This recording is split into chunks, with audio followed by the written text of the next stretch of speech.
আলোচনা করেছি। ওনারা কিছু নোট অফ ডিসেন্ট দিয়েছেন, আমরা একটাতে দিয়েছি, কেউ চারটাতে দিয়েছে।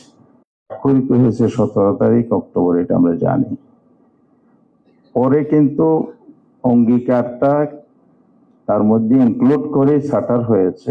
দুটি পার্ট ছিল, 84টা হলো আর্টিকেল, একটা অঙ্গীকার নামা, সেখানে 7টা।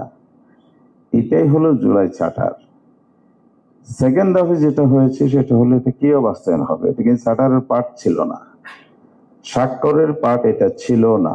আমাদের সিদ্ধান্ত তাই ছিল না, সিদ্ধান্ত ছিল চার্টার আর এক্সিকিউশন কিভাবে হবে বাস্তবায়ন প্রক্রিয়াটা সেপারেট বিষয়, এটা সেপারেট এজেন্ডা ছিল, সেপারেট আলোচনা ছিল।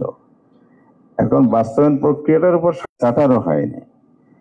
পরে সরকার যখন জাতীয় কমিশন যখন সরকারের কাছে সুপারিশমালা কিভাবে বাস্তবায়ন হবে পেশ করা হলো, তখনই আমাদের মধ্যে কিন্তু এই বিরোধটা তৈরি হয়েছে, ভিন্নতা তৈরি হয়েছে। সাইফুল হক ভাই যে বক্তব্যটা বলছি চাপিয়ে দিচ্ছি, আমরা তো মাঠে তো জুলাই সনদ তৈরি কালেই ছিলাম, আমরা কিন্তু হঠাৎ করে আসি নাই, 4 মাস ধরে আমরা কিন্তু আছি। কেন আছি? আমরা তো ডায়লগে ছিলাম। যেমন আমরা আমাদের ডেমোক্রেটিক কালচারের মধ্যে যেটা আছে, পার্লামেন্টও আমরা যাই, আলোচনা করি, ওয়ার্কআউট করি, আবার পার্লামেন্টে যাই, আবার রাজপথেও আসি। এই কালচারটা আছে, এটাকে তো অস্বীকার করা যাবে না। এটাকে আপনি চাপিয়ে দিয়ে বললে তাহলে আমাদের রাজনীতি ইতিহাসকে অস্বীকার করা হয়ে যায়। এই জন্য ডায়লগ এবং আমাদের রাজপথের ভয়েস রেজ করা দুটো সমানভাবে চলে, এটা অতীতেও চলেছে এবং এটা পলিটিক্যাল কালচার, ডেমোক্রেসির বিউটি। এটা যার যার মত যখন যেখানে প্রযোজ্য সেখানে নিয়মতান্ত্রিক ভাবে পেশ করবে। আমরা কিন্তু ভায়োলেন্সে যাচ্ছি না, জোর করছি না, আমরা নিয়মতান্ত্রিক পথে হাঁটছি। এখানে লজিক্যাল বিষয়গুলো আছে কিনা, আমাদের লজিক্যাল বিষয়টা হচ্ছে বাস্তবায়ন প্রক্রিয়া। দুটো জিনিস বলা হয়েছে, লং টার্মে 4টি আছে, ইমিডিয়েট যে দুটি আছে এটা হচ্ছে জুলাই চার্টারের উপর একটা, এবং সেই অর্ডারের ভিত্তিতে সরকার নির্বাচনের পূর্বে অথবা একই দিনে একটি গণভোট করবে। অথবা দিয়ে পেস্তা লাগাইছে হলো জাতীয় ঐক্যমত্য কমিশন। যদি ওনারা সোজা বলে দিয়েছেন যে না, নির্বাচনে আগে একটা ভোট হইতে হবে, গণভোট। নির্বাচন আগে কেন গণভোট হইতে হবে, একই দিনে কি সমস্যা? প্রশ্নটা তো আছে। আমরা খুবই যৌক্তিকভাবে কথাটা অত্যন্ত রিজনেবল দৃষ্টিতে যেটা বাংলাদেশে রয়েছি, একই দিনে অনেকগুলো প্রবলেম আছে। নাম্বার 1 হচ্ছে জাতীয় নির্বাচনটা মানুষের ফোকাস থাকে হলো দল এবং প্রতীক। লোকাল আসন ভিত্তিক ক্যান্ডিডেট থাকে, প্রত্যেকে জিতার জন্য সর্বোচ্চ শক্তি প্রয়োগ করে, তার সব ধরনের এফোর্ট দেয়। তাহলে পাবলিকের অ্যাটেনশনটা তাকে সেরকম, তার অ্যাটাচমেন্ট দলীয় থাকে, আত্মীয় স্বজন নানাভাবে সোশ্যালি থাকে। সেই জায়গা থেকে সবার কনসেন্ট্রেশন কিন্তু ন্যাশনাল ইলেকশনের তার নিজস্ব দল প্রতীক প্রার্থীকে বিজয় করার জন্য। সেখানে ভেরি নেগলিজিবল হবে হলো জাতীয় রেফারেন্ডামটি।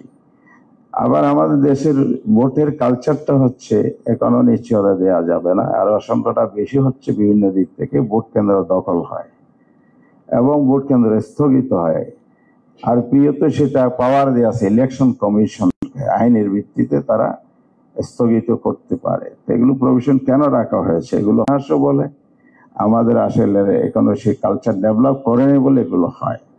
তাহলে আপনি যদি ভোট কেন্দ্র যদি স্থগিত 10টা 20টা যাই হোক না কেন, তাহলে জুলাই চার্টার রেজাল্টটা কি হবে, ভেরি আনসার্টেন হয়ে যাবে।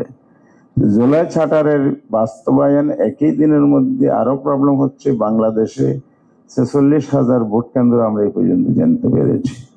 তাহলে প্রতিটি ভোট কেন্দ্রে কিন্তু একটা নাম্বার আছে ভোটারের, 6,000 থেকে 2,500 2,000 এইরকম। তার জন্য ভোটার সংখ্যা টাইমিং করা আছে, একজন ভোটার কতক্ষণ ভোট দেবে। আপনি ভোট দিতে গিয়ে যদি আবার আরেকটা ব্যালটে ভোট দিতে হয়, তাহলে ডবল তাকে কিন্তু টাইম কনজিউম করতে হবে। সেই জায়গায় ভোটের কাস্টিং কম হয়ে যাবে। তাহলে ভোট কাস্টিং এর রেশিওটা 2 জায়গায় ইফেক্টেড হবে। একটা হলো ফোকাসটা ন্যাশনাল ইলেকশন দিকে থাকার কারণে হবে, আরেকটা হলো আপনার ভোটার এবং ভোটার সংখ্যা, কেন্দ্র সংখ্যা মিলিয়ে ভোটের টাইম যে নির্ধারণ করা হয়েছে এই জায়গায় হবে। 2 জায়গায় মিলিয়ে যদি কাস্টিং ভোট কম হয়ে যায়, উঠবে যে এই চার্টারে তো জনগণ সমর্থন নাই, তাহলে আমরা কি সেই ফেসিবাদী আমলের মতো করেই একটা এমন একটা ফাঁদ তৈরি করতেছে জোলা চার্টারটা আনসার্টেন হয়ে যায়। এখানে হয়তো আপনারা ভিন্ন মত দিবেন, আমি হয়তো থাকবো না, পরে শুনতে পাবো। কিন্তু আমার স্পষ্ট কথা হচ্ছে, দেশকে যদি ভালোবাসি, অবশ্যই আমরা সবাই ভালোবাসি, দেশ নিয়ে রাজনীতি করি, দেশ গড়ার রাজনীতি করি, তাহলে জনগণের স্বার্থ, দেশের স্বার্থটা বিবেচনায় আনতে হবে।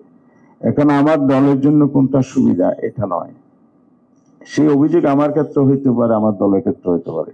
আমরা ভেরি সিনসিয়ারলি অনেস্টলি বলতে চাই, আমরা এটা বিশ্বাস করি, গণভোটটা যদি সেপারেট হয়, আলাদা দিনে হয়, ইলেকশনের আগে হয়, এর অনেকগুলো বেনিফিট আমরা এখান থেকে পাবো।